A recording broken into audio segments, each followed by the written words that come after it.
और इसके बाद रतन टाटा का पालन पोषण उनकी दादी नवाज़बाई टाटा ने किया। शुरुआती शिक्षा के बाद रतन टाटा हायर एजुकेशन के लिए अमेरिका की कार्नेल यूनिवर्सिटी गए और वहां से BA की डिग्री ली। लेकिन भारत लौटने के पहले रतन टाटा ने करीब 2 साल तक लॉस एंजलिस में नौकरी की। लेकिन 1962 में दादी की तबीयत खराब होने की वजह से वो वापस भारत लौट आए थे। अमेरिका से भारत लौटने के बाद रतन टाटा अपनी विरासत को संभालने में जुट गए और टाटा ग्रुप के साथ करियर की शुरुआत की। लेकिन आप ये जानकर हैरान हो जाएंगे कि जिस कंपनी का मालिक टाटा ग्रुप था, उसी कंपनी में रतन टाटा ने एक साधारण कर्मचारी के तौर पर नौकरी की शुरुआत की। जानकारी के मुताबिक टाटा स्टील के प्लांट में चूना पत्थर को भट्टियों में डालने जैसे काम भी किए और बिजनेस की बारीकियों को भी सीखा था। टाटा स्टील में काम करने के बाद साल 1991 में उन्होंने टाटा ग्रुप की कमान थामी और फिर शुरू हो गया टाटा की कंपनियों की बुलंदियों पर पहुंचने का सिलसिला। टाटा ग्रुप की बागडोर संभालने के बाद उन्होंने कंपनी को इंटरनेशनल पहचान दिलवाई और Tata T, Tata Motors, Tata steel जैसी कंपनियों को ग्लोबल मंच तक पहुंचाया। आज इन कंपनियों का कारोबार बहुत बड़ा हो चुका है और ये कंपनियां लाखों लोगों को रोजगार मुहैया करवा रही हैं। आपको बता दें कि टाटा ग्रुप में जब JRD का उत्तराधिकारी चुनने की बारी आई थी, तो उस समय रतन टाटा को सबसे योग्य उम्मीदवार के तौर पर चुना गया और उन्होंने इसे साबित भी किया।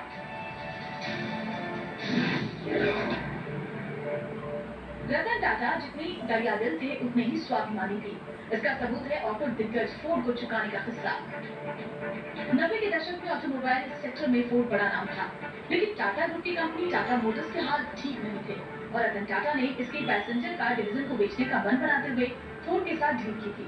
लेकिन अमेरिकन कार निर्माता फोर्ड मोटर्स के चेयरमैन बिल फोर्ड ने डील के दौरान मजाक उड़ाते हुए रतन टाटा का अपमान किया था। ये बात रतन टाटा के दिल में इतनी लग गई कि उन्होंने टाटा मोटर्स को बेचने का प्लान कैंसिल कर दिया और टाटा मोटर्स को आगे बढ़ाने पर फोकस किया। महज 9 साल में बाजी पलटी और फोर्ड के 2 लोकप्रिय ब्रांड जैगुआर और लैंड रोवर को खरीदकर बिल फोर्ड को झुकने पर मजबूर कर दिया। रतन टाटा ने एक ऐसा सपना देखा था जिसे पूरा करना शायद हर किसी के बस में नहीं होता, लेकिन रतन टाटा ने ये कर दिखाया। हम बात कर रहे हैं देश की पहली लखटकिया कार टाटा नैनो के बारे में। भारत के आम आदमी को 1 लाख में कार खरीदने का मौका रतन टाटा ने ही दिया था। उन्होंने बाजार में 2008 में टाटा नैनो उतारी, जिसके पीछे की कहानी रतन टाटा ने सुनाई भी थी।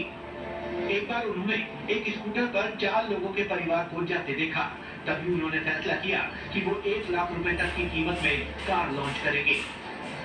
हालांकि ये कार उनकी उम्मीदों के मुताबिक बाजार में धमाल नहीं दिखा पाई, लेकिन हर शख्स रतन टाटा के एफर्ट का दीवाना बन गया था।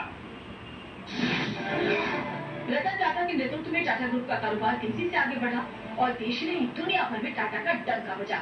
अपनी मेहनत और काबिलियत के दम पर विशाल साम्राज्य खड़ा करने वाले रतन टाटा को भारत सरकार की ओर से कई बड़े सम्मान भी मिल चुके हैं।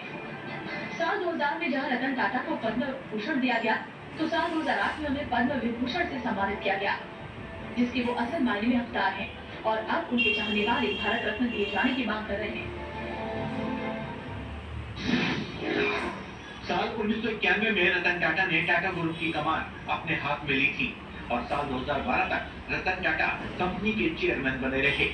इस दौरान रतन टाटा मालिक की तरह नहीं बल्कि एक नौकर की तरह सेवाएं देते रहे और सैलरी लेते रहे। आज की तारीख में रतन टाटा की नेटवर्क करीब 3800 करोड़ रुपए है, यानी रतन टाटा करीब 38 अरब की संपत्ति अपने पीछे छोड़ गए हैं, जिसका उत्तराधिकारी कौन होगा ये सवाल है। रतन टाटा के पिता का नाम नवल टाटा था, जिनका जन्म एक लोअर मिडिल क्लास फैमिली में हुआ था। उनके पिता यानी रतन टाटा के दादा मुर्मूज जी टाटा समूह की एडवांस मिल्क में स्पिनिंग मास्टर थे। नवल जब 4 साल के थे तब उनके पिता का निधन हो गया। पिता के गुजर जाने के बाद परिवार पर आर्थिक संकट आन खड़ा हुआ। जब नवल 13 साल के हुए तो एक दिन उनके नाम के साथ टाटा सरनेम जुड़ गया। दरअसल नवल टाटा पिता की मौत के बाद अनाथ आश्रम पहुंच गए थे, जहां टाटा परिवार की नजर नवल पर पड़ी और उन्होंने उन्हें गोद ले लिया। टाटा ग्रुप भारत का दिग्गज उद्योग घराना है। इस ब्रांड पर सालों से भारत के लोगों का अटूट विश्वास है। नमक से लेकर ट्रक बनाने वाले टाटा ग्रुप का इतिहास करीब 150 साल पुराना है। महज 21,000 रुपए से शुरू हुआ टाटा समूह का कारोबार आज 24 लाख करोड़ तक पहुंच गया है।